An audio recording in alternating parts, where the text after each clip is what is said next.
So Sheikh has a lot of work to do. And it's really not fair that we put so much burden on Sheikh. So what Nasimco is trying to do is, and we have, alhamdulillah, in North America, lots of scholars who are not necessarily alim. They're in academia as well. So what Nasimco is trying to do is start this initiative whereby we tap and work with some scholars who have the Islamic knowledge, but are also in academia, which is their profession. And we try and use some of these scholars to complement the member. Very important. I want to make sure people understand this initiative is not a replacement for the member. The member has its own specific duty, and people like Sheikh and all the other alims that we have who go around and preach from the member, they have an important message to give. Nasimco is trying to complement the member, where we can have scholars come and then engage with the crowd. So you notice, for example, we have chairs here today, right? A bit of a different setup. So Nasimco is trying to start this initiative of taking scholars, partnering with them, and having them sort of take the show on the road. So Sarosh will come and talk about Sayyid Nizam's background. I don't want to ruin the show, let him go over all of that. But Sayyid Nizam visited New York, and the president of Nasimco happens to be in New York. And so he called me and he said, it would be wonderful if we can, work with Sayyid Nizam to try and take his knowledge and share it with different centers. So Sayyid Nizam is he lives close by, so he's come to Austin, and this is a pilot project, if we will. Inshallah, if this goes well, Sayyid Nizam can do this in other centers as well. So that's one thing we're trying to do. And then inshallah, we can partner with other scholars as well and bring them here to come and share with us some knowledge and then make it interactive, and also so we get to sort of get personal, time as well, if need be, with some of these scholars. So that's the background behind Nasimco, behind this project, and how I got in touch with Sayyid Nizam. And of course, Sarosh knows Sayyid Nizam better than I do, so I'll now give it to him to give us a brief introduction about Sayyid Nizam, inshallah, and then we'll take it off. Assalamu alaikum wa rahmatullahi wa barakatuh. Assalamu alaikum, everyone.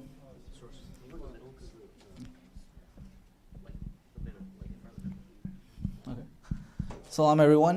So it is my pleasure to introduce Sayyid Nizam Ahmad, Dr. Sayyid Nizam Ahmad. I've known Sayyid Nizam for like the last 4 or 5 years. He actually happens to be a very close family friend, so I've been honored by that. So a bit about Sayyid Nizam. He has his master's and PhD in Islamic Studies from the Princeton University in Princeton, New Jersey. He also has an MA in Arabic from the Indiana University, and he started his academic journey with a BSc in pure mathematics from Purdue University. Sayyid Nizam has spent the last 20 years of his career in the academic field at various institutions in various countries, including Egypt and the UAE and the United States and UK, including our very own University of Texas at Austin. His subject matter expertise include philosophy, particularly Islamic philosophy, irfan and tasawwuf, Arabic, mysticism, Islamic theurgy, which he can better explain inshallah in the Q&A, and Islamic studies at large. With the further ado, with a loud salawat, let's welcome Sayyid Nizam.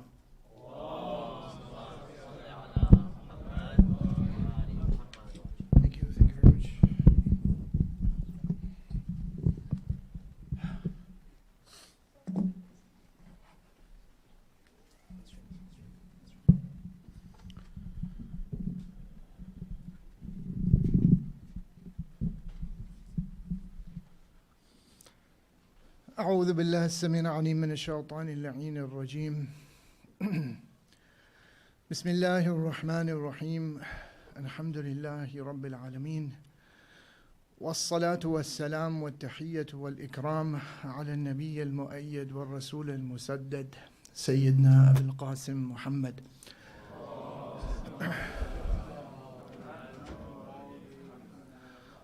وعلى آله الطيبين الطاهرين المعصومين المظلومين الذين أذهب الله عنهم الرجس وطهرهم تطهيرا.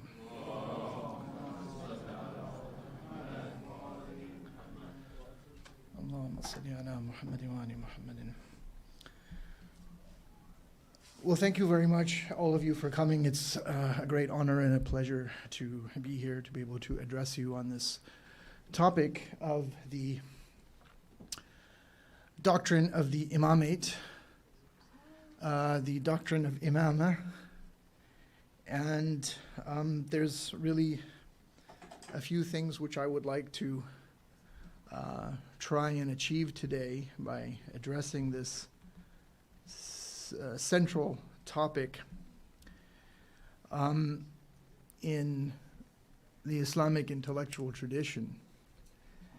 And we have an extremely rich and erudite tradition, a tradition of many centuries of scholarship and deep investigation and contemplation on the eternal verities which were revealed to the Prophet Muhammad sallallahu alaihi wasallam.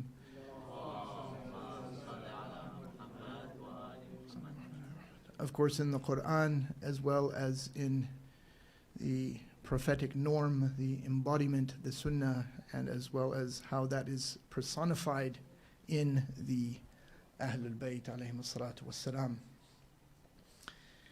So there are many different currents of thought in our Islamic intellectual tradition, and I would like to look at how the tradition of falsafa or philosophy has approached and articulated the doctrine of the Imam, which is absolutely central for us as Shia Muslims.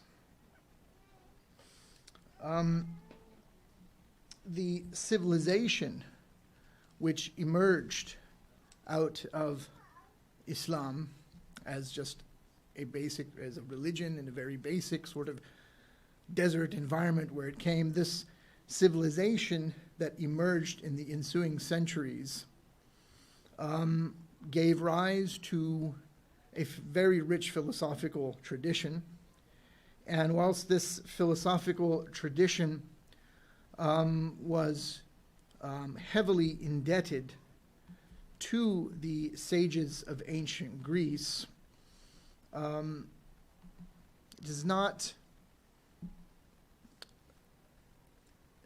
exclusively indebted, shall we say, to ancient Greece, inasmuch as the quest for wisdom, the pursuit of wisdom, is an inherently human activity. And the idea of something like the Imam as a divine guide is found in other traditions and civilizations as well.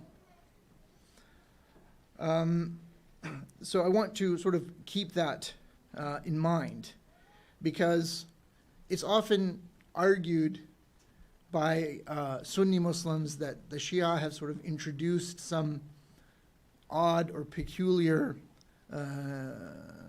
doctrine outside of Islam, and indeed sort of unusual, but this is far from being the actual case. A doctrine, my dear, is, in simpler English, a belief. You're very welcome. But before we delve deeply into this philosophical dimension, I think it's absolutely crucial to point out a couple of other things. And they are namely that it's often, even by Muslims, often said that the difference between Sunnis and Shias has to do with politics. It's a political dispute. But this is really an oversimplification, because unfortunately modern people, they distinguish between the realms of religion and politics and see them as distinct as from one another. And this is simply not the case. This is simply not how it was in 7th century Arabia, the 600s of the Western calendar. And this simply wasn't the case for the next 1,000 years or so anywhere in the world. And the disagreement that emerged after the death of the Prophet Muhammad ﷺ is a question of authority. But it's not a mere political authority as it's understood today. It was both a spiritual and temporal authority, both a religious and a worldly authority. And the group that went on to become the non-Shia majority known as the quote-unquote Sunni Muslims took the view that the Prophet Muhammad ﷺ, of course, never appointed a successor, and that he left this matter to be decided upon by the influential members of society or the Muslim community, what is called in Arabic the Ahlul Hill wal Aqd, and that they were free, in fact, to decide on appointing a male member of the community as his successor or Khalifa. Of course, the Shia held that such an explicit designation was in fact already made by the Prophet ﷺ under divine guidance before he died by appointing none other than, of course, Ali ibn Abi Talib alayhi salatu wasalam, and you all know this. And of course, moreover, we also believe as Shia Muslims that although divine revelation, wahi, comes to an end with the Prophet, a certain kind of divine guidance continued in the person of Ali and the Imams, and also indeed with Fatima al-Zahra alayhi salam, and so on. So for Shia Muslims, the concept of, we should say traditional Shia Muslims, because to be honest, I think the vast majority of people who live in the modern world are in some way or another afflicted by this idea that there is a political domain and that there's a religious domain. But let's just say then for traditional with a capital T Shia Muslims, the concept of the political does not rest upon modern notions of the state, the nation state. Rather, it rests upon the existence of an individual, a person, who embodies the authority of the Prophet Muhammad ﷺ in the fullest sense, short of nubuwwah, short of being a prophet himself. And moreover, it devolves upon this person, given the divine command, contingent upon that, to establish a just regime or a just polity or political order in the more conventional sense where we'd think of it.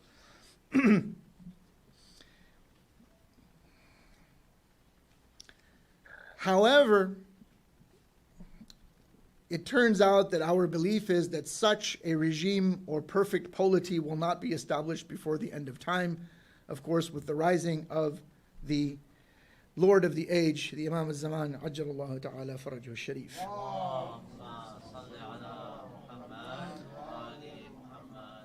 But I want to dwell on this point a little bit further.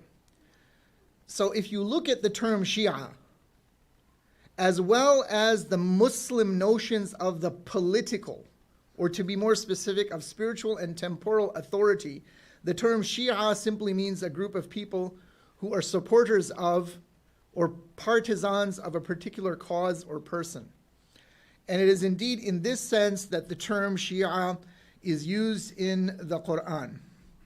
So in the story of Musa alayhi salam, the Prophet Moses, it says about him, أعوذ بالله السميع العليم من الشيطان اللعين الرجيم بسم الله الرحمن الرحيم ودخل المدينة على حين غفلة من أهلها فوجد فيها رجلين يقتتلان هذا من شيعته وهذا من عدوه فاستغاثه الذي من شيعته على الذي من عدوه فوكزه موسى فقضى عليه قال هذا من عمل الشيطان إنه عدو مضل مبين.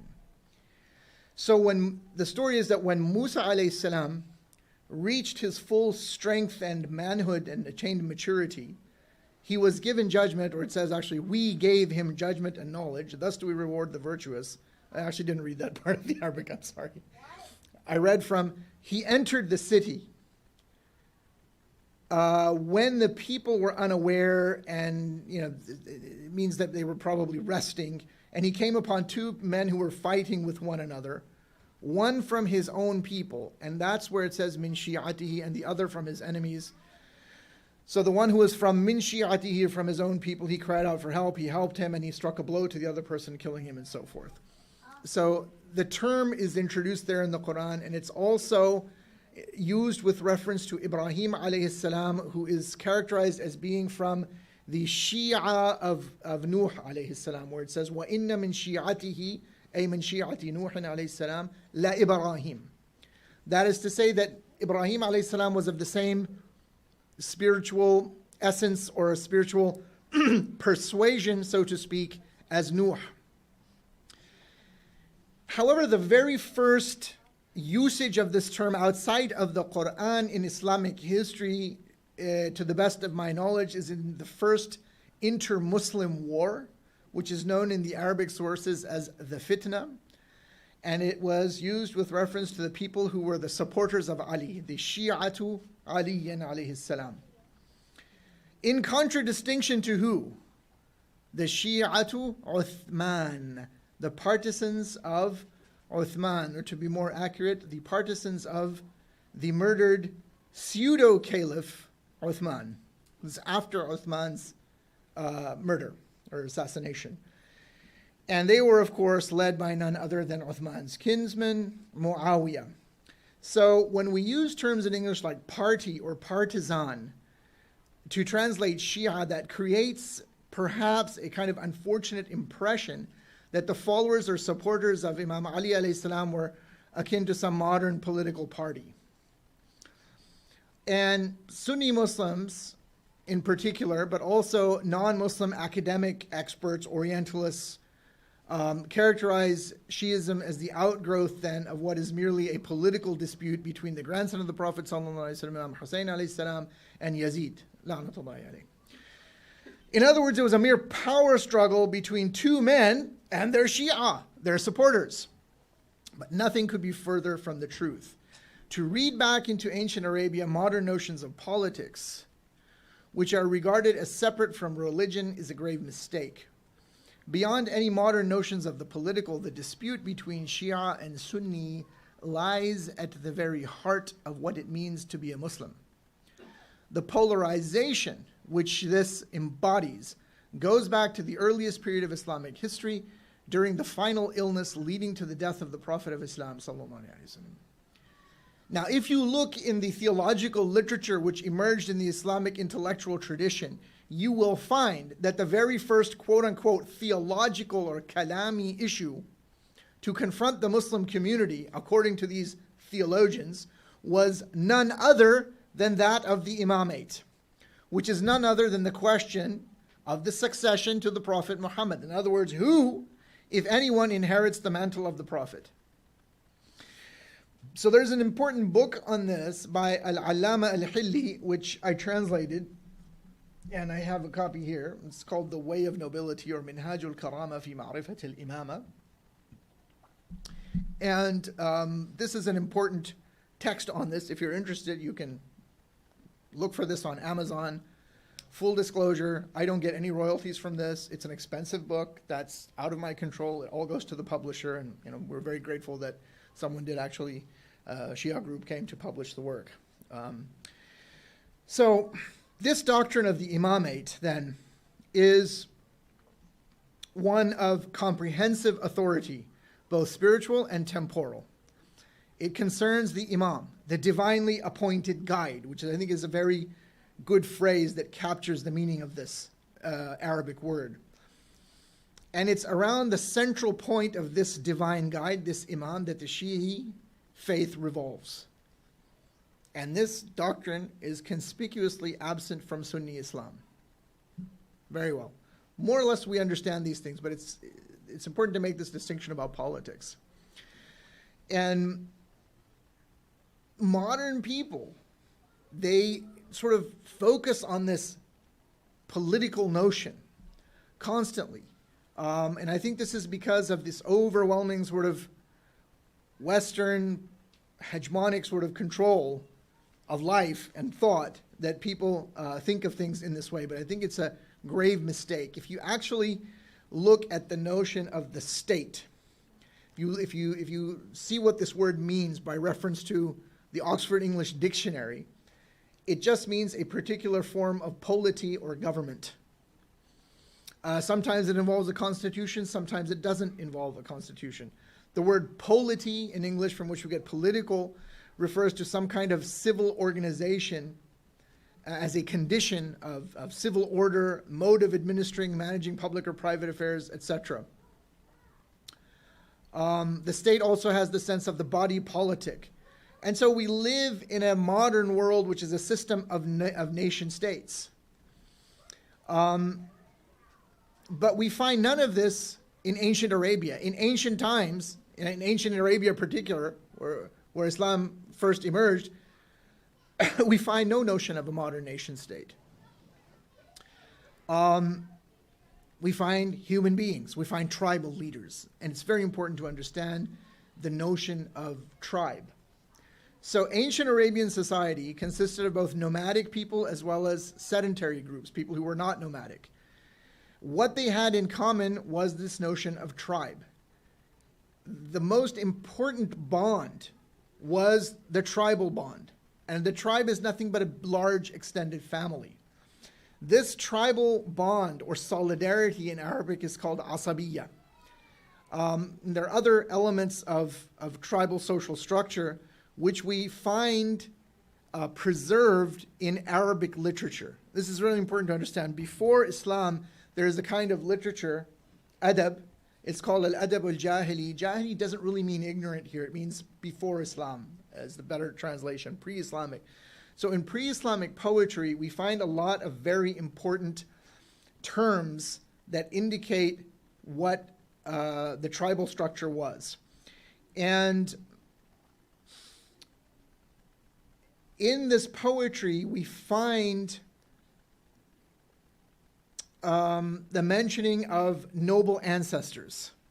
This is very important to understand because Shiism also has this notion of a noble ancestry of the Prophet ﷺ and his lineage.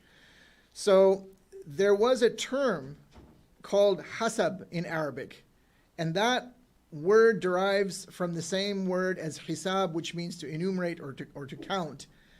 And that has the sense of enumerating or recounting the noble deeds of one's ancestors. And we find that word used in that sense in pre-Islamic poetry. There's another term, sharaf. And a lot of these things are still used in Arabic, in an Arabic-speaking context, and in Islamic culture more broadly. But the term sharaf has the notion of tribal dignity and of honor. So you've got sharaf, you have hasab. There was another term, irq, which implied the ability to trace qualities of moral virtue backwards through the bloodline, through the family tree, back to some great patriarchal figure. The word literally, though, in Arabic means a kind of the root or origin of a man.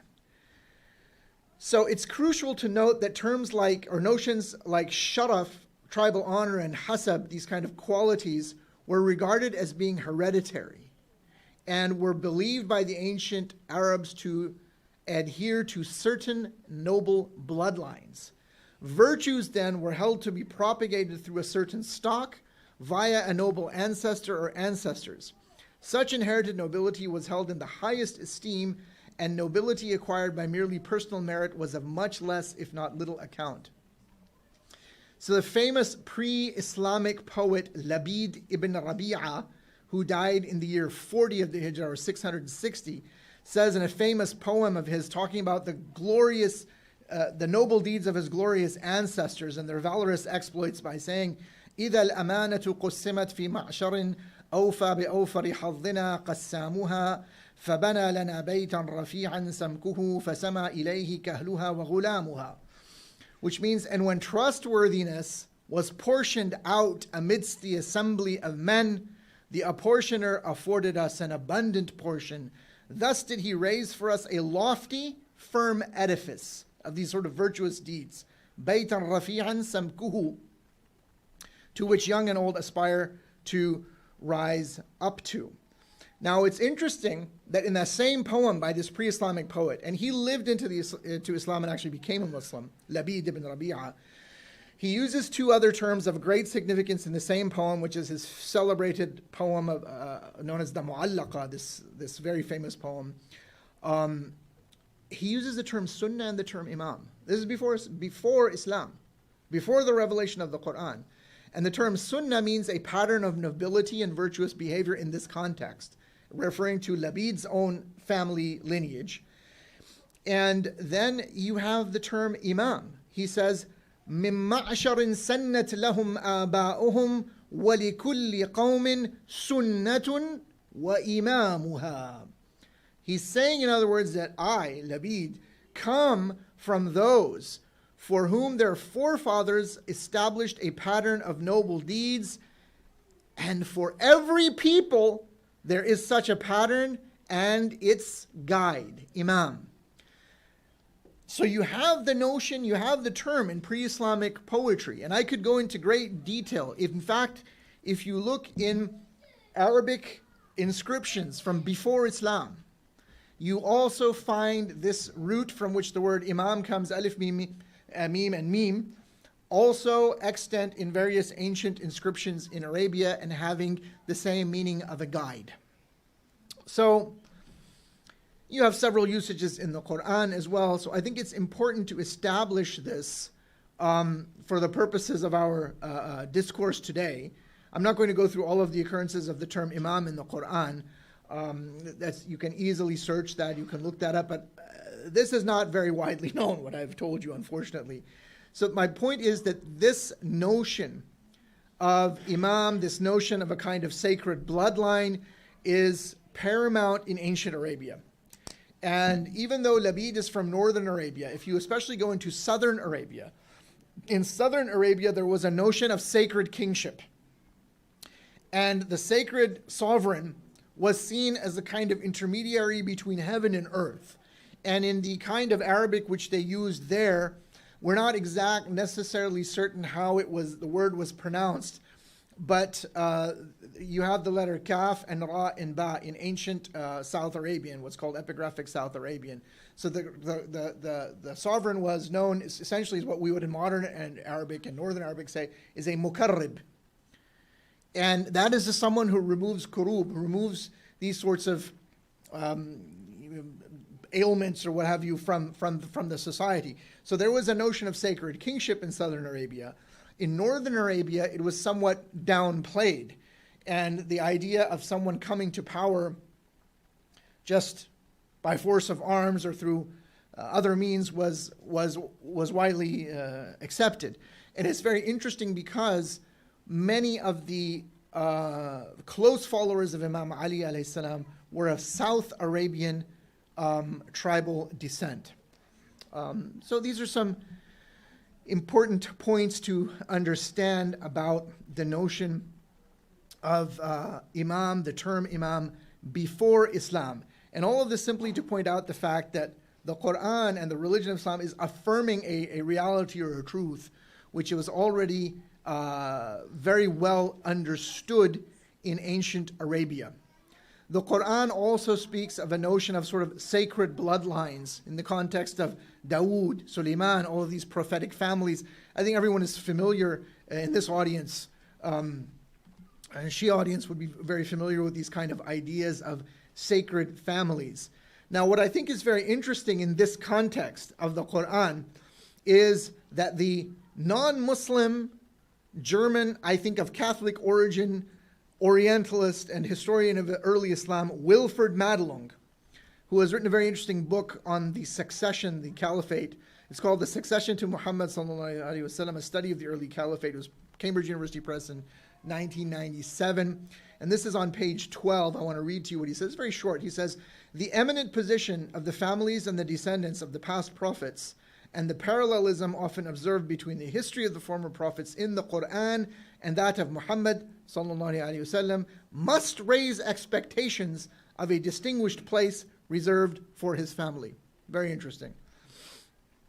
So this is a kind of important historical contextualization of the notion of imam before Islam, and particularly in ancient Arabia, and how it is very distinct and different from modern notions of political power, the nation state, the so-called social contract, and all these kind of things which we find in Western political theory.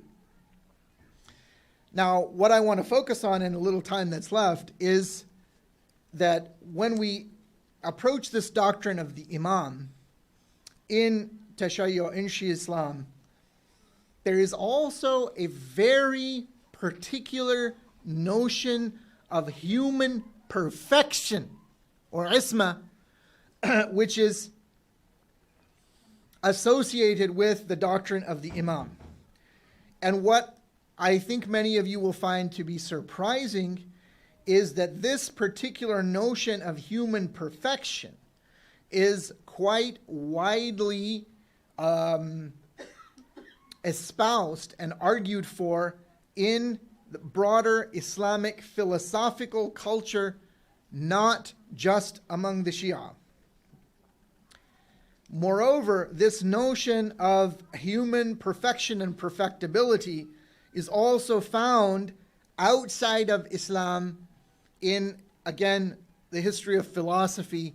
And in fact, it goes all the way back in the context of the history of Western philosophy to Plato, Aflatun.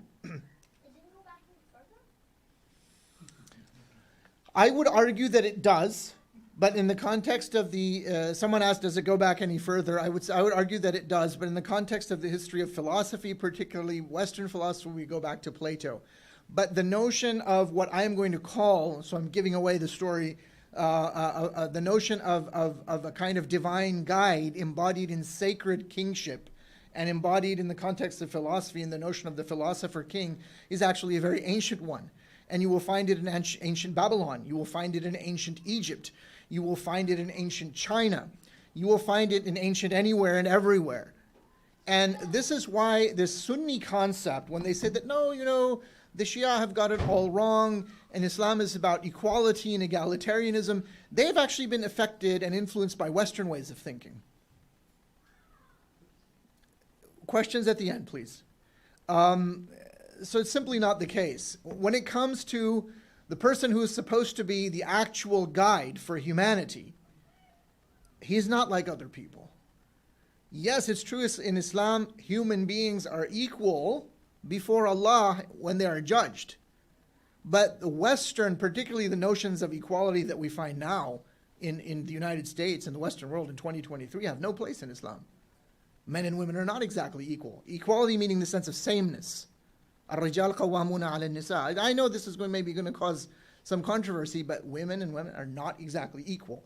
And you can't decide one day to become the other. There's another big mess going on in the modern world.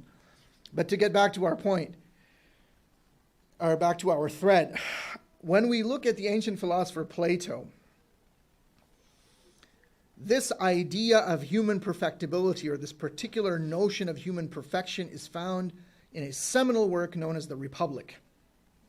It's very badly named, because people think it's some sort of a republic like we have in America, but that's not true. That's the way they translate it. But the word, and I'm not a scholar of Greek, so I don't want to mislead you, but the word in Greek is politia. I may not even be pronouncing that correctly. And that simply means polity in English. And you know, polity is just an English pronunciation of a Greek word. So when they say that this book is called The Republic, is somewhat misleading. And even modern translations, when they call it Al-Jumhuriyya, Jumhuriyyat Aflatun, is very strange. And you'll find the word Al-Jumhuriyya in Arabic, Jumhuriyat in Urdu, even in the name of the famous Jumhuriyya Islamiyya Iran, the Islamic Republic of Iran. And I'm not taking a position one way or another, don't misunderstand me on that issue, but simply the use of the word.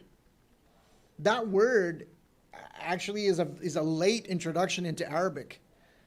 And the word originally, Jumhur, just meant sort of like a majority, a large, like a consensus group of ulama on a particular fiqh issue. That's how it was used. Jumhur ulama, ذهب جمهور علماء المالكية إلى كذا وكذا. That's how they would use it in Arabic. You know, a large number of people of the Maliki school have taken this view. And the word was used in its modern political sense during the occupation of Egypt. When Napoleon came to Egypt, he brought a bunch of Orientalists with him. This was 1798. And they issued a proclamation that, well, Napoleon is now the ruler of Egypt. And they issued the proclamation in the name of what? In the name of the French Republic. And so they used the term Jumhuriyya, and it was a word invented following the rules of Arabic verb syntax, morphology, whatever it is, But when people read the proclamation, they didn't know what it meant. And we know this because the historian of the time, Al-Jabarti, says so in his history of the Napoleonic occupation of Egypt. So Plato is actually in this book, badly known as the Republic. His teacher Socrates and a bunch of other people are having a discussion on the nature of justice, adl, and how this should be established. And Socrates decides to explain this in the context of establishing a kind of a social order. And that's where it sort of begins, this idea, at least in Western thought.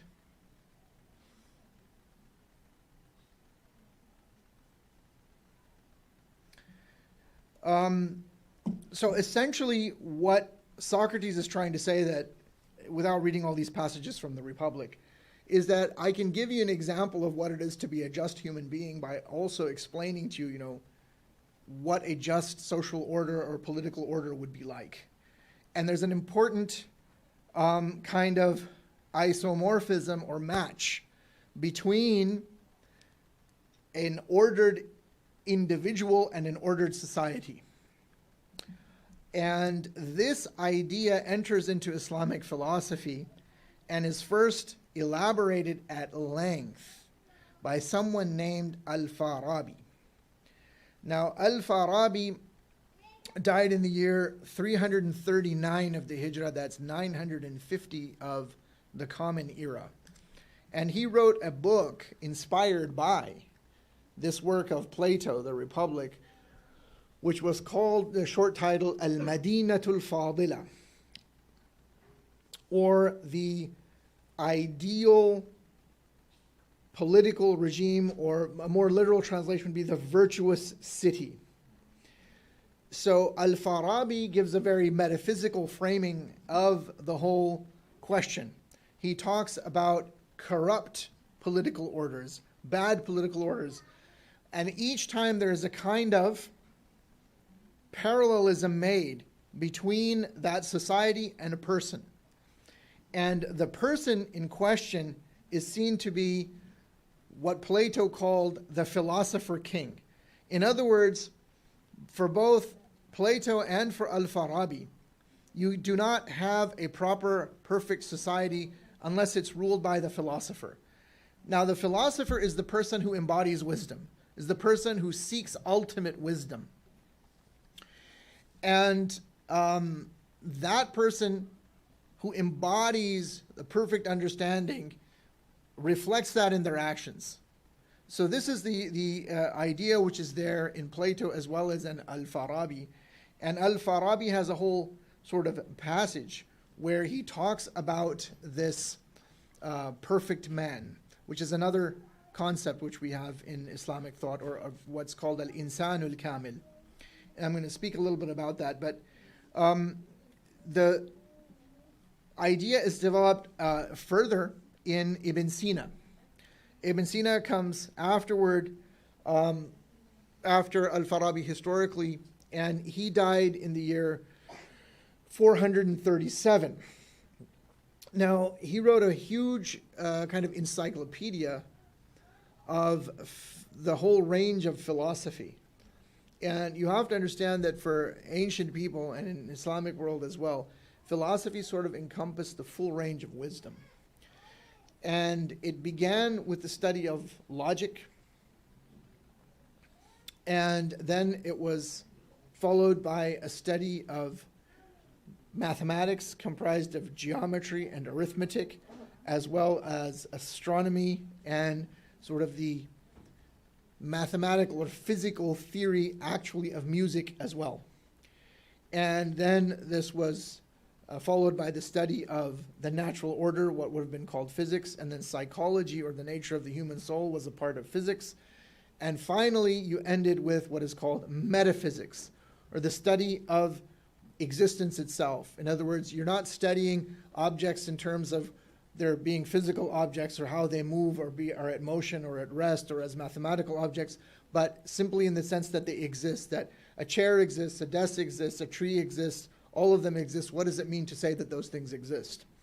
And it is there that he looks at the notion, again, of the perfect human being and the philosopher king. And he says that someone who has integrated all of these domains of learning, that person,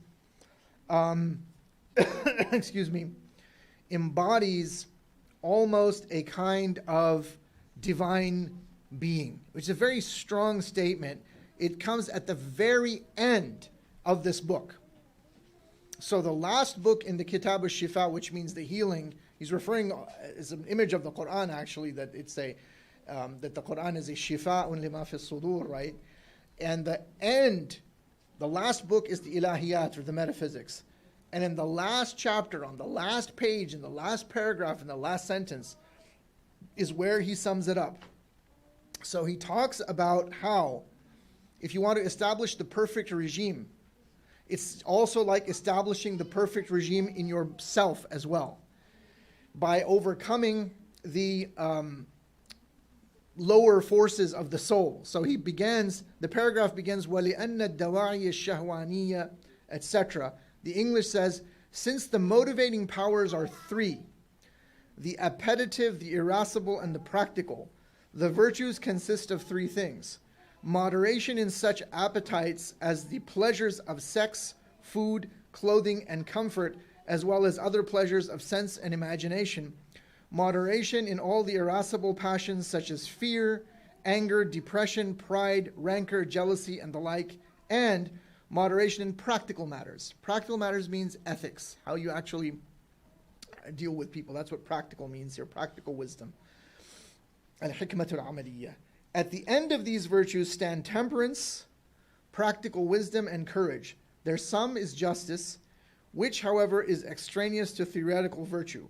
But whoever combines theoretical wisdom, al-hikmatul nadariyya, with justice is indeed the happy man.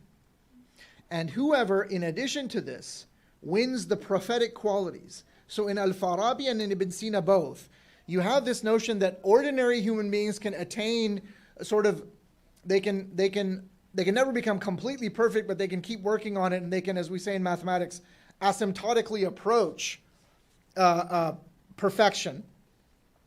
But it's only the prophets that truly attain it, and the Prophet Muhammad sallallahu alaihi wasallam attains it to the nth degree, where n approaches infinity. So he says, and whoever in addition to this wins the prophetic qualities becomes almost a human god. That's a very strong statement in Arabic. He says, yakadu an yakuna rabban insaniyan. Worship of him after the worship of God, exalted be he, becomes almost allowed. It's a very strong statement. He's not saying it is. He's making a very outrageous statement, is making, to catch your attention. And then he says, finally, he is indeed the world's earthly king and God's deputy in it.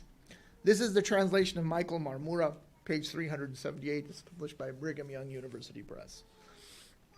So Ibn Sina, Al-Farabi, they're not the only people who think along these lines, who have taken these ideas, which we first find, at least historically speaking, in the history of philosophy in the Western world, in Plato, and developed them.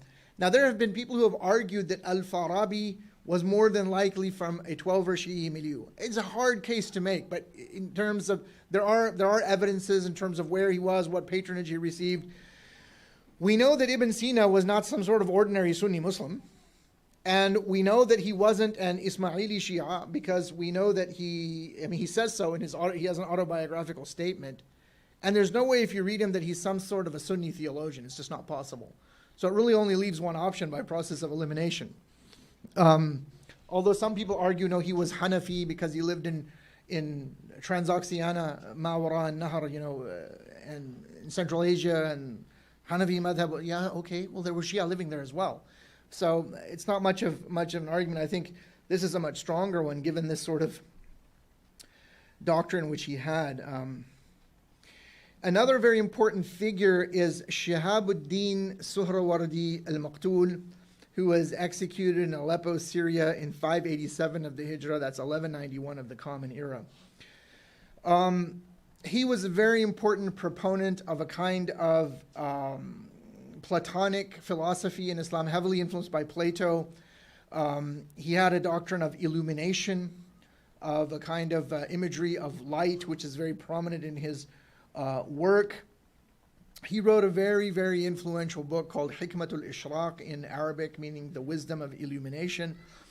And in that, he talks, the first part is about logic, and the second part is about metaphysics. But he says that, no ordinary person is going to be able to understand his book. And that if anyone who really wants to understand this book, they need to fast for 40 days before they read it and engage in worship and so forth. And he was a very serious, pious fellow. But he also says in his book that the universe is never empty of a human being who embodies the book. He doesn't mean his book. He means al-kitab, the Quran. And he refers to that person as qayyimul kitab, the one who upholds the Quran, the book. And Suhrawardi was very, he was extremely prolific, and he wrote both in Arabic and in Persian. And he has a very important passage in a book which he wrote called Yazdan Shinacht in Persian. I have the whole thing here, but I'm not going to read it out. And he talks again here about the most perfect human being. He calls him Kamil Tareen Insan. He says, Kamil Tareen Insan anas ki nafseu aqil bifi'al gardad. In other words, he's saying in this passage that the most perfect human being is the one who completely actualizes their intellect. So there's an idea here, which we also find in Mullah Sadra, the next person I'm going to talk about, that the human being has certain latent potentialities and potencies that they have to develop in the course of their journey in this life. And the person who does that to the greatest extent actualizes those and is able to know things at a much higher level, shall we say.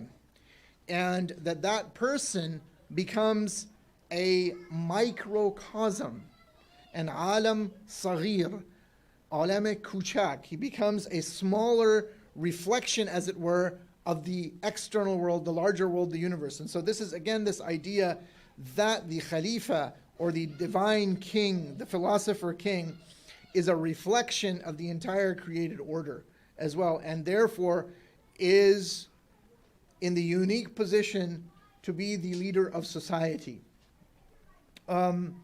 So this notion is also there in Suhrawardi. A person who comes after Suhrawardi is Muhyiddin ibn al-Arabi. Now it's important to note that people also argue about Suhrawardi. Was he a Sunni? Was he a Shi'i? It's very hard to argue. He's certainly no straight-laced Sunni. If you read his books, especially the stuff he wrote in Persian, no way. And it's not an accident that he was executed for the things he kind of things he wrote. Muhyiddin ibn al-Arabi is also, without a doubt, someone who's born in a Sunni environment. A lot of people claim, no, he was Shi'i, but there's no evidence to suggest that. There's a lot of ideas he may have had that are in common with Shia. Even in the area of law, for example, he said, Hayya ala khair al-amal is part of the adhan, and there's lots of things he said.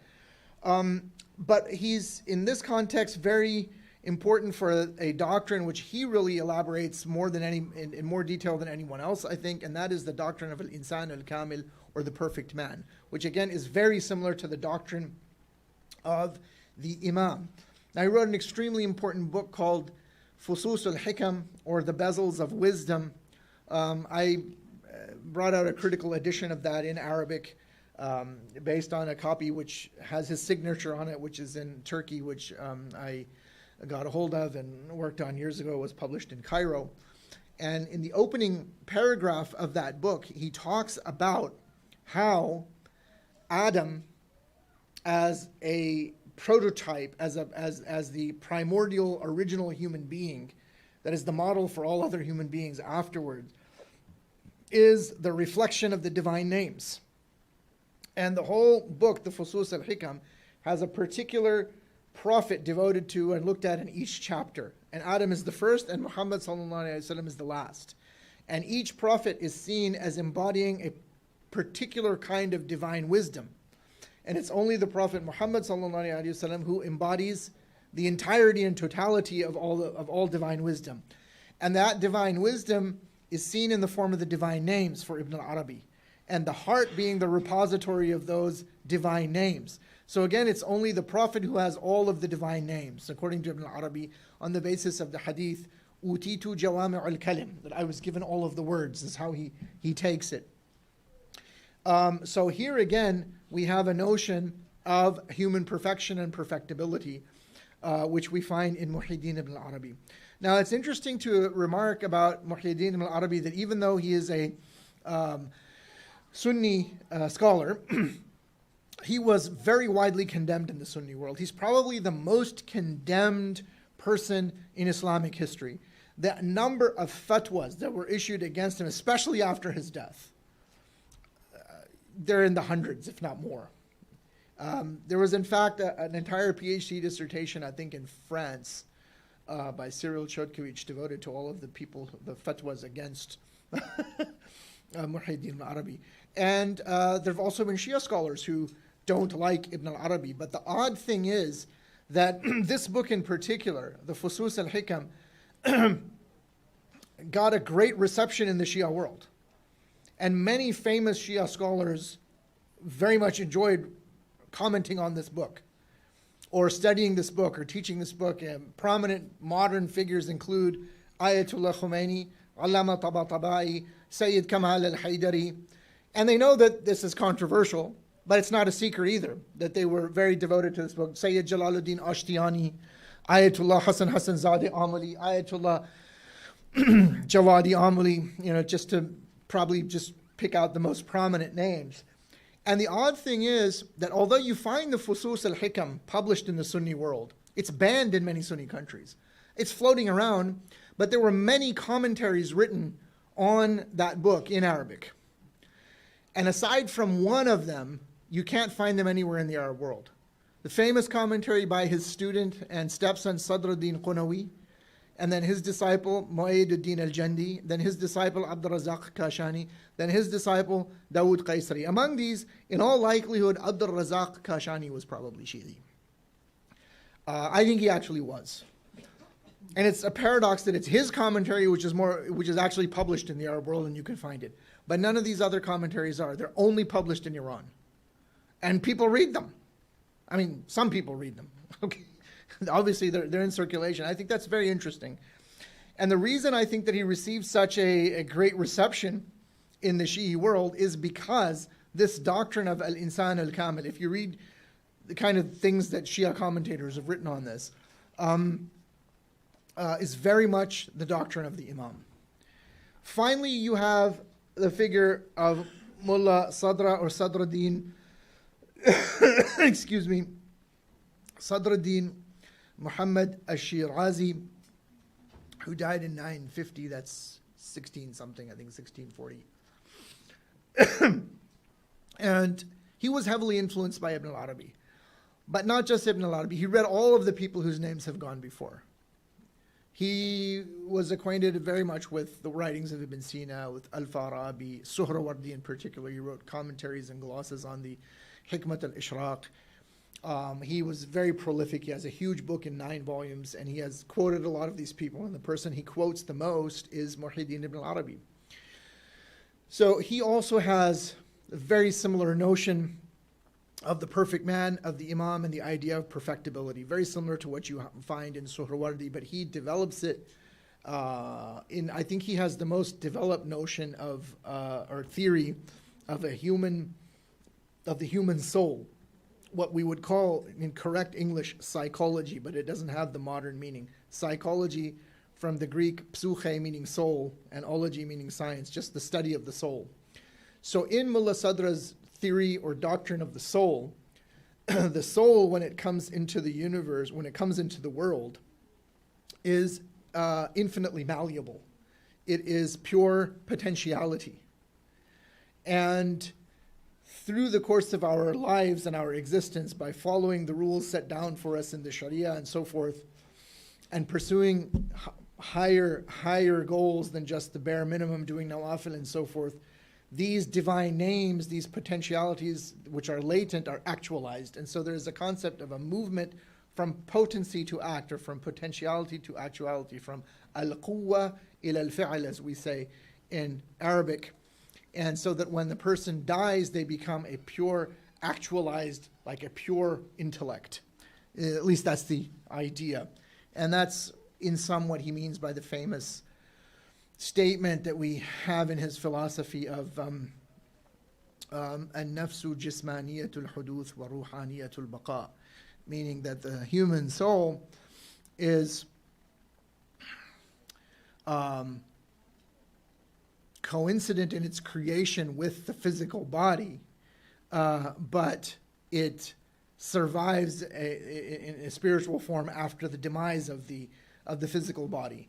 And that's very important, because if you don't know the background, you have to understand that for ancient philosophers like Aristotle, the soul was simply the complete perfection of the physical body, which means that if there is no physical body, there is no soul. Although he doesn't explicitly say that in his writing, but it seems to be implied, and what he really meant is something which is argued about to this day. He had a very important book called the De Anima, or On the Soul. And that was also available in Arabic, and it influenced all of these guys. So you have a lot of ideas coming together in all of these thinkers.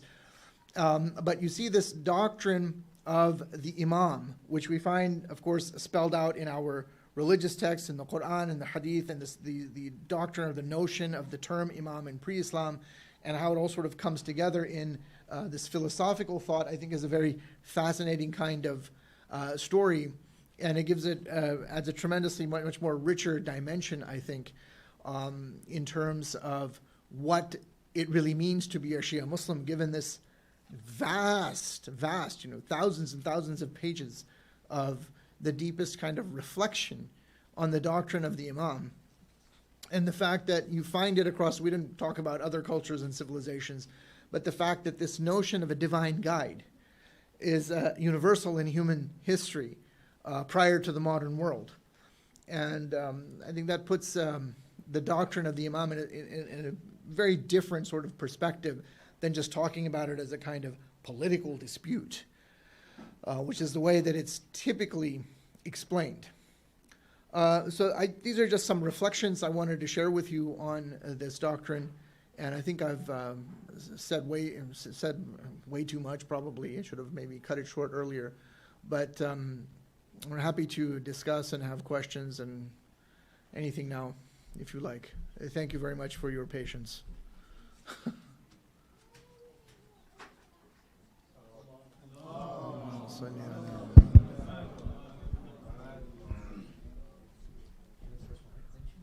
Yeah, because he had a question immediately, and I told him to wait till then. So if you would allow the gentleman to go first, I would appreciate it. So one of the questions that I actually, while you were talking about pre-Islamic societies, the notion of the Imam was that, did they have the notion of a divinely guided individual, or was it a notion of somebody who is near perfection but not perfect? Yeah, that's a good question. You're saying in pre-Islamic Arabia. I can't argue on the basis of pre-Islamic poetry that they had a doctrine of isma, but I can certainly argue that there was a doctrine of a kind of a sacred bloodline, and especially in South Arabia, a kind of a doctrine of a divine right of kings, analogous to what you find in medieval Europe. Some analogous too, that the king is not just some ordinary individual. They have a sacred function, and that's definitely there in pre-Islamic South Arabia. And oddly enough, you find it in other civilizations. That is exactly what you find the emperor of China is supposed to be. That is what the ancient emperor of Japan, even into modern times, even to the end of World War II, you had people who sincerely believed that the emperor of Japan was a kind of divine figure. a divinely ordained and guided figure. And before in modern times, the idea was that the emperor, there was certain rites which the sacred king would perform. And that's not just in ancient Japan, that's across many civilizations. And they were often connected with, in the case of Japan, for example, making sure the rice harvest. The rice is very important in that part of the world, even now.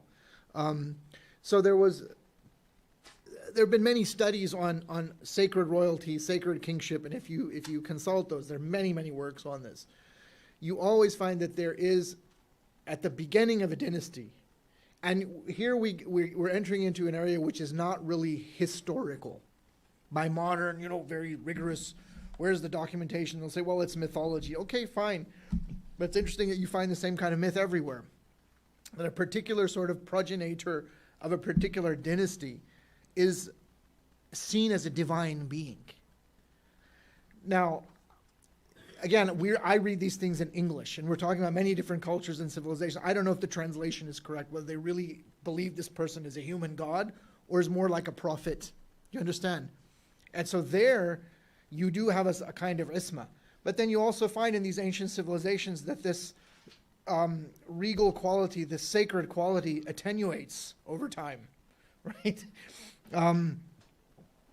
But the basic doctrine, the basic idea of sacred kingship is something which is found across the entire ancient world. Doesn't matter where you go. In other words, what you're saying is that the concept of imama and the concept of isma predates Islam. Definitely, yeah. Especially if you get into the mythologic. The reason I said that in the case of pre-Islam, I can't argue for Islam is because, and this is the area I actually know about. I'm not an expert on ancient China. Again, or ancient Egypt.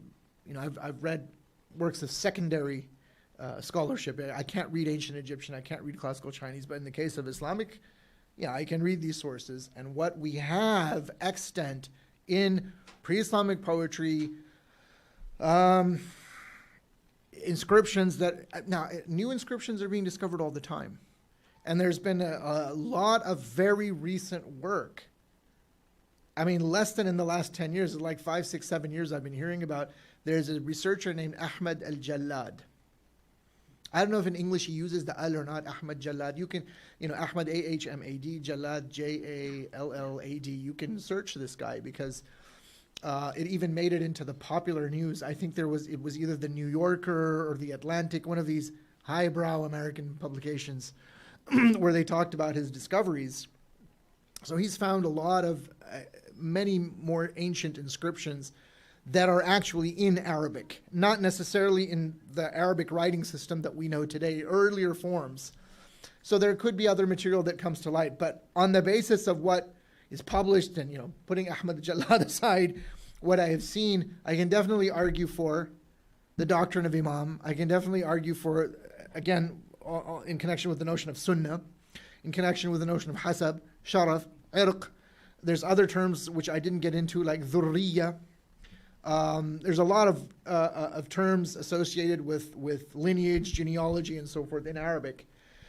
But in terms of Isma, I can't find that in his pre-Islamic poetry. And when we talk about pre-Islamic myth and so forth, that's really what we have.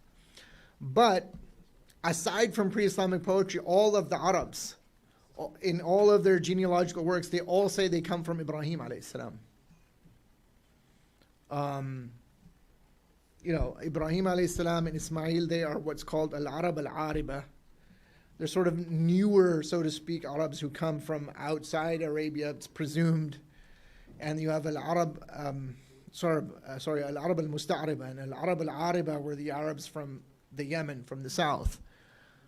So that's the answer I can give you. But if you go outside of that, into world mythology, there is a notion, very much like from the Ibn Sina quote, of a divinely appointed guide or divinely appointed sovereign who has this kind of otherworldly wisdom, but also a kind of usually otherworldly sort of strength or force or virility. Sometimes they pull a sword out of a stone, or they have some sort of like a weapon, a scepter or a sacred sword or a mace that symbolizes their authority, but also the sort of heroic masculinity and virility and so forth, but again, which is of an otherworldly quality. I don't know if I've done justice to your question, but I've done my best. So, I mean, I was thinking about it.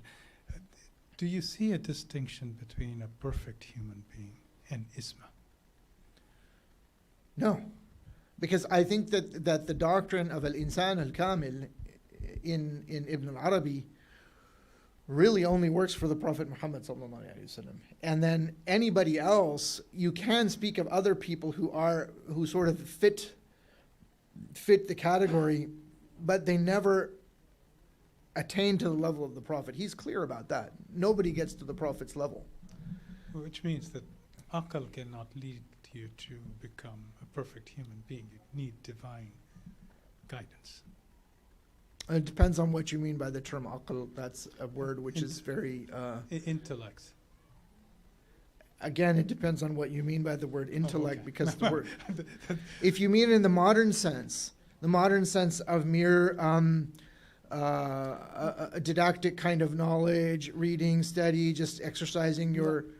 Just reason and rationality. And yeah, that's what I mean. That's so if you mean it in that sense, then the answer is no, you can't.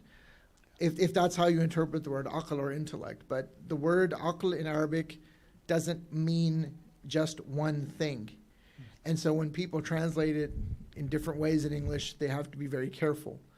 And the most important collection of Shi'i hadiths is Kitab al-Kafi by al-Kulayni, who died in 329 of the Hijrah. And the book is divided into usul and furu' and what's called al-Rawda. The usul part consists of the foundations of the faith, the basic principles. Furu' is like law. Al-Rawda is like stuff in Nahj al-Balagha, similar to quotes, speeches, things like this, discourses, khutbahs. And the very first book of the usul portion is called, after the big introduction, is called Kitab al-Aql wal-Jahl, the book of Aql and Jahl, and I'm not going to translate those. And there is a translation that's floating around in English that renders it the book of, I think, intelligence and foolishness, or intellect and foolishness. That's just not accurate. I don't think you can translate the term. And in each of those hadiths, it's a short chapter, there are many hadiths there, it means a different thing in almost every instance. So there is one hadith in which Imam Ja'far as-Sadiq alayhi salam in Al-Kafi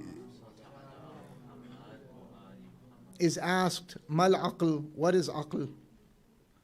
And he says, Al-aqlu ma ubida bihi ar-Rahman wa iktusiba bihi al-jinan. And he says the aql, again I'm just leaving it as aql, is that by which the infinitely compassionate is worshipped and the garden, capital G, in other words Jannah, is attained to. And then he is asked, then what did Muawiyah have? And he says, Tilka nakra, tilka shaytana. He says that was diabolical cunning and is not aql. So there are many people today who are very, as we would say in English, maybe a more British English, who are very clever. It's more kind of a British thing to say, or like in America, oh yeah, the guy's really sharp, meaning he's very good, quick, exercises logic or reasoning or so forth. But again, that's in a secular context, and that's what Muawiyah had. He had a certain kind of diabolical cunning. So you can see that the term aql has many meanings. In other hadith, it says that the first thing to be created is aql, and then Allah said to it, advance, come forward, and it comes forward. I mean, do you know any of an aql that walks and moves? And so is it symbolic? Does it mean something else? Is it referring to some sort of a luminous entity? This is, you can't translate that as intellect. I have a very dear friend and colleague, a Shia Muslim by the name of Kareem Douglas Crow. And he did his entire PhD thesis at McGill University under the supervision of a very eminent Swiss scholar named Hermann Landolt, who studied with Henry Corbin, very important French scholar of Shia Islam, Henry Corbin. And he did his entire PhD on the meaning of the term aql in Shia sources. And that book is about, it was written on a type, 8.5 by 11, so even on A4, British size paper, it's going to be probably 600 or 700 pages long. He never published it. He's a perfectionist, but I have a copy. And he doesn't translate the word. If he puts it in English, he puts a whole range. He puts a plus sign. He'll say intellect plus intelligence plus, like this, and it becomes like that. So even in a short text, like the Kitab al-Aql wal-Jahl, it's used in various different ways, and it's used in different ways in Mullah Sadr, and it's used in different ways. So the original meaning, the literal meaning of the word aql in Arabic doesn't, you know what it actually means?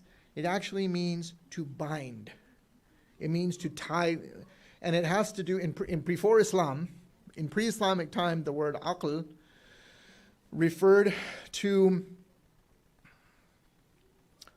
what is called in English law blood wit or blood money, where you accidentally hurt someone or even kill them. You pay a kind of indemnity, is probably the word, a penalty to the family. And in pre-Islamic times, if that happened, you would take an animal and that was sort of the currency of the day, shall we say, and you would bind its back legs so it wouldn't be able to run away, and that binding and that thing was called aql. And that's why the people in these oil countries, they wear a certain thing on their head with like a black thing that goes around that holds it in place. You know what that's called? It's called in their dialect igal. If you pronounce it with correct Arabic, it's iqal. It means a binding. Basically, it holds that cloth on their head so it doesn't blow away. So that's what the term aql originally meant. And so then it's used in this context. Well, what's the etymology? If you take that hadith of Imam Ja'far alayhi salam, then you could say that, well, it's that faculty in the human being that binds them to God. So you see, Arabic is a very rich language, and there are some terms which have a very wide semantic range, and you have to be very careful in how you use them. Okay, so there's a very long answer and a digression, but I think a fruitful digression to what you were saying. But if you use aql in that sense, that no. If it's just reason, that's not enough to get to God. But if you use it in a different sense, it is. Yes. Yes, sir. Okay. Yeah. I don't know which one. Sorry. So it's gonna be like I don't know how to put it in words. It's gonna be. I'll try to shorten my question. So the difference between Shias and Sunnis, pre-Safavi, right? I think so. That's my question to you. When you talked about, for example, Ibn Arabi or Farabi or Ibn Sina, and how difficult it is to exactly understand whether they were Sunni or Shia. Was this before Safavis took over? Because Safavis took over, and then the rivalry started between Persia and Ottomans, and then it became a political issue after that point, and things started kind of, I think, digressing. At least my understanding. Again, you can correct me if I'm wrong. But before that point, I think my question to you is: was it only about the dispute in Imamate that was actually between Sunnis and Shia? When my question to you is, maybe in short question is, how do you, in pre-political era, right? How do you distinguish between a Shia and a Sunni? Right? That's my question to you, because you mentioned that, for example, it cannot be that, for example, Ibn Arabi is a Shia, right? Or it cannot be that, I don't know, Ibn Sina is a Sunni, right? So how do you, apart from the dispute in Imamate, right? Again, starting from Imam Ali and onwards, what else was there that kind of heavily distinguished between, Shia and Sunni? Because, there are lots of scholars that talk about, in those years, in those kind of, in that time, there wasn't much difference. It was like there were a lot of similarities, but there was dispute about Imam and so on and so forth. So that's my question. I think prior to the Safavid period, And you are right that a Sunni or a Shi'i identity becomes more distinct and there's more polarization. Although, again, I would hesitate to use the term political as you did for the kind of reasons which I set out at the beginning of this discourse. At the beginning of this talk, discourse is a talk, a lecture, yeah. So I would hesitate to use that designation. But you are right, there is a more palpable or visible polarization. Prior to that time, if you look from a historical point of view, sometimes it's not possible to tell. Of course, if you lived at that time, you could ask the guy, but if you're talking from a historical point of view, there are figures regarding whom it's not easy to say. So, for example, there's someone named Ibn Turka al-Isfahani. Some people say he was a Shafi'i. I think that's really hard to swallow. And it's hard to believe. And there's a guy, I think he did a good dissertation. I have many, many differences and reservations about his other work. But his name is Matthew Melvin Kushki. He wrote a dissertation on Ibn Turka, and he, along with, I don't know if this guy was his mentor, but Cornel Fleischer, who recently died at University of Chicago, he was an Ottomanist, he also says he was a Shafi'i. Okay, but if you read the kinds of things he wrote, it really makes you wonder. Another person, someone named Abdullah Ansari, and he's very well known in the Persian-speaking world, Khaja Abdullah Ansari. But he wrote a book in Arabic called Manazil al-Sa'irin. But he's also known for these very moving invocations to God in Persian, known as the Munajat. And he lived in Herat. Herat is a city in Afghanistan which is not far from the present-day Iranian city of Mashhad. I've been to Mashhad, I've not been to Herat. Now that's, at that time, and even now, it's a very Sunni place. And people say, and he's claimed as being a Hanbali. If you read Manazil al-Sa'irin, there is nothing Hanbali about it. And if you read the introduction to Manazil al-Sa'irin, there's a big critical edition of it by the very great Iranian scholar, oh God, I'm just forgetting his name now. I can't remember. Not Faruzan Far. Badiuzzzaman Faruzan Far was the Masnavi guy. This is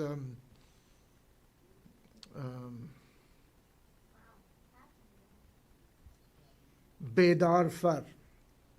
People in Tehran will say Bidar Far, but it's Bedar Far. But anyway. So Bidar Far's introduction to Manazil al-Sa'irin, he goes on and on about Khaja Abdullah Ansari, but it says, if you look at the things he says, and especially at the end of the book, it's a whole quote, it's the whole conversation called Hadith al-Haqiqa between Imam Ali alayhi salam and Kumayl ibn Ziyad al-Nakha'i. Not exactly a very Sunni text. So how is he a Hanbali? The Hanbalis are known as being the most muta'assib, most mutashaddid, the most doctrinaire and the most extreme kind of Sunnis. So, okay, maybe he was in a deep taqiyya, maybe he was, you can't really prove. But sometimes you really wonder, especially in the case of Khaja Abdullah Ansari. But there were plenty of people about, historically, it's hard to say, for sure. Right? And so Western scholars have invented a useful term for this, I think useful term, and that is confessional ambiguity.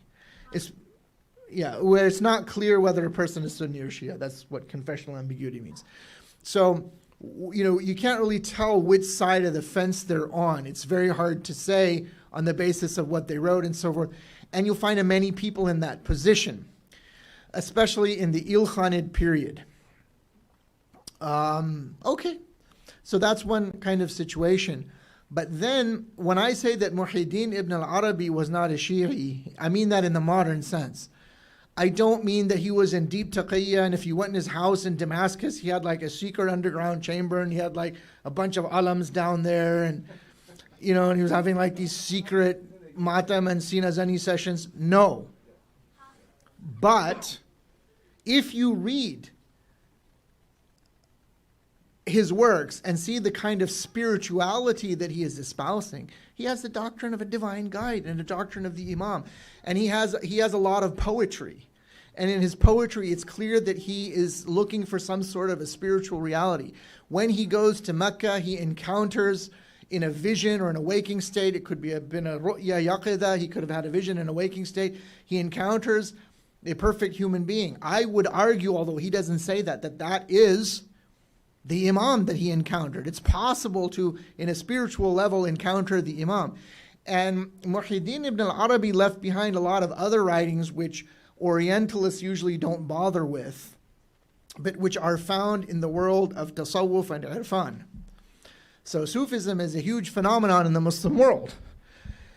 And the vast majority of Sunni Sufis, like their Shia admirers of Ibn Arabi, also refer to Ibn Arabi as a Shaykh al-Akbar, the greatest master. And he has a lot of supplications and adiyah and so forth that are authentic, that are floating around.